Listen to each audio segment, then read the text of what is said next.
आज मी जो विषय घेऊन आलो आहे तो ऐकला तर तुमचं मन बदलू शकतं आणि न ऐकला तर तुम्ही अर्धसत्यावर विश्वास ठेवत राहाल.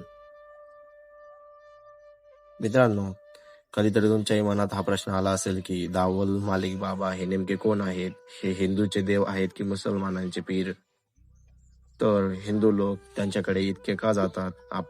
पडले आहेत का? आज या सगळ्या प्रश्नांचे उत्तर देणार आहे, पुराव्यासह, इतिहासासह आणि नाथ परंपरेच्या दृष्टीने. हा व्हिडिओ शेवटपर्यंत नक्की पहा, कारण अर्धवट माहितीच माणसाला चुकीच्या दिशेने नेते.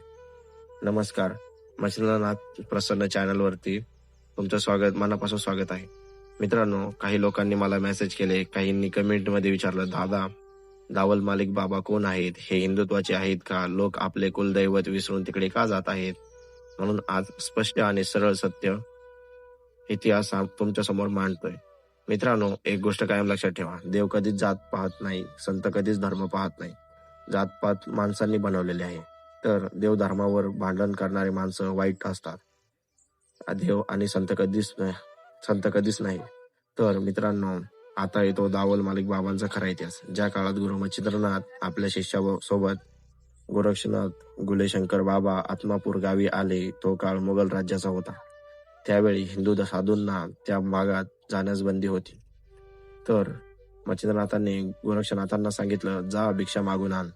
पहिल्यांदा गोरक्षनाथ भगवा वेश, त्रिशूळ, ओमचा नारा घेऊन गेले, पण कोणीही भिक्षा दिली नाही. मग गुरूंनी सांगितलं, वेश बदला. त्रिशूळ ऐवजी फावडी, भगव्याऐवजी फकीर कपडे, ओम ऐवजी दमदम शहाद दावलची गर्जना. आणि मग मुसलमान लोकांनी भिक्षा दिली, आश्रय दिला, मठ दिला.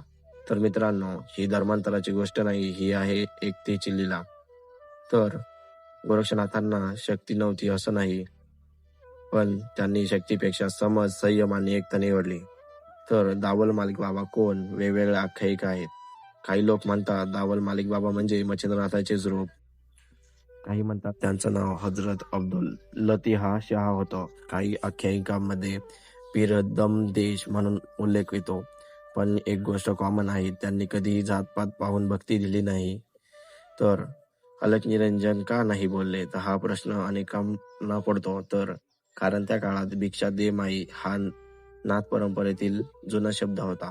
अलख निरंजन आदेश नंतर नवनाथ एकत्र आल्यावर रूढ झाला. तर मित्रांनो, दावल मालिक बाबा मानायला हरकत नाही, पण आपली अंबाबाई, काळूबाई, कुलदैवत कधीच विसरू नका. सगळे देव एकच आहेत, सगळे पीर एकच आहेत, सगळे नाथ एकच आहेत. आज देव धर्म म्हणजे बिझनेस झालाय, धंदा झालाय. संतांनी सोनं चांदी घातली नाही, त्यांनी श्रीमंतीही हाव धरली नाही. त्यांनी माणसात देव शोधायला सांगितलं, पण आज माणूसच देवाच्या लायकीचा राहिलेला नाही.